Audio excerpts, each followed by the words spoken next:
ದೀಪವನ್ನ ಬೆಳಗೋದು ಶುಭದ ಸಂಕೇತ.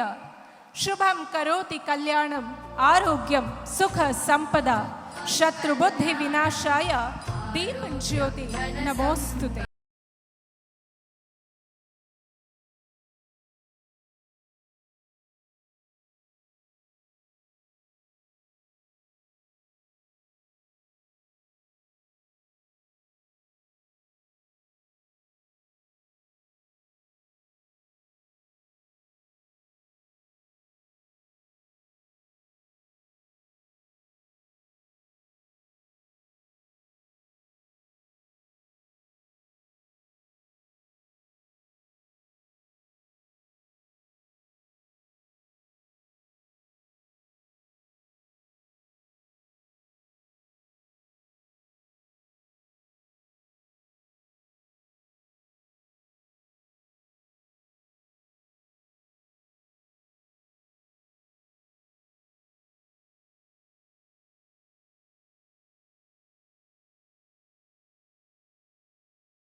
ಪ್ರಜ್ವಲಿಸ್ತಾ ಇರ್ತಕ್ಕಂಥ ದೀಪದ ಬೆಳಕಿನಂತೆಯೇ ನಮ್ಮ ಕರುನಾಡ ಕುಡಿಗಳ ಮನೆ ಮನವೂ ಕೂಡ ಬೆಳಗಬೇಕು ಅನ್ನೋ ಸದುದ್ದೇಶದಿಂದ ದೀಪವನ್ನ ಬೆಳಗಿ ಕಾರ್ಯಕ್ರಮವನ್ನು ಉದ್ಘಾಟಿಸಿದ್ದಾರೆ. ಇನ್ನೀಗ ಬಟನ್ ಒತ್ತುವ ಮೂಲಕ ವಿವಿಧ ಅಭಿವೃದ್ಧಿ ಕಾಮಗಾರಿಗಳ ಶಂಕುಸ್ಥಾಪನೆಯ ಶಿಲಾನ್ಯಾಸವನ್ನು ಅನಾವರಣಗೊಳಿಸಿದ್ದಾರೆ. ಕರ್ನಾಟಕದ ಸಾಂಸ್ಕೃತಿಕ ನಗರ, ನಾಡಿನ ಕಲೆ ಸಾಹಿತ್ಯ, ಈ ನಾಡಿನ ಶ್ರೀಮಂತ ಪರಂಪರೆಯನ್ನು ಪ್ರತಿಬಿಂಬಿಸುವ ಮೈಸೂರು ನಗರದ ಸುಂದರೀಕರಣ ಮತ್ತು ಮೂಲಭೂತ ಸೌಕರ್ಯ ಅಭಿವೃದ್ಧಿಗೊಂಡಂತೆ ಮೈಸೂರು ಜಿಲ್ಲೆಯ ಸರ್ವತೋಮುಖ ಅಭಿವೃದ್ಧಿಗೆ ದಾಪುಗಾಲಿಡುವ ದಿಶೆಯಲ್ಲಿ ಜಿಲ್ಲಾಡಳಿತ, ಜಿಲ್ಲಾ ಪಂಚಾಯತ್ ಮೈಸೂರು ಈ ನಾಡು ಕಂಡ ಜನಪರ ಯೋಜನೆಗಳ ಹರಿಕಾರ.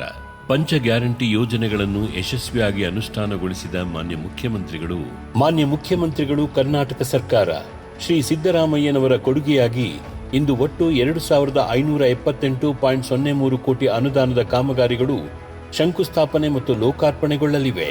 ಕಲ್ಯಾಣ ಕರ್ನಾಟಕ ರಾಜ್ಯ ರಸ್ತೆ ಸಾರಿಗೆ ನಿಗಮ ವತಿಯಿಂದ ಒಟ್ಟು 120 ಕೋಟಿ ರೂಪಾಯಿ ಅಂದಾಜು ಮೊತ್ತದಲ್ಲಿ ಮೈಸೂರು ಬನ್ನಿ ಮಂಟಪದಲ್ಲಿ ಅರಮನೆ ಮಾದರಿಯಲ್ಲಿ ಬಸ್ ನಿಲ್ದಾಣ ನಿರ್ಮಾಣಕ್ಕೆ ಶಂಕುಸ್ಥಾಪನೆ ನೆರವೇರಲಿದೆ.